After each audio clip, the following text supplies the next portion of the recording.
عليكم ورحمة الله تعالى وبركاته. كنتمنى تكونوا بخير وعلى خير والامور في امان الله والصحه هي هذيك. كيف ما كتشوفوا اليوم درت لكم هذا المقطع نتاع البيتزا، بيتزا 4 سيزون، بيتزا فروي دو مير. قلت نبارطاجيها مع الناس ياخذوا فكره. هذه بيتزا نتاع المطاعم.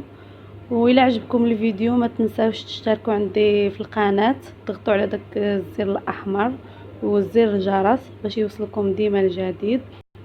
وشكرا، فرجة ممتعة.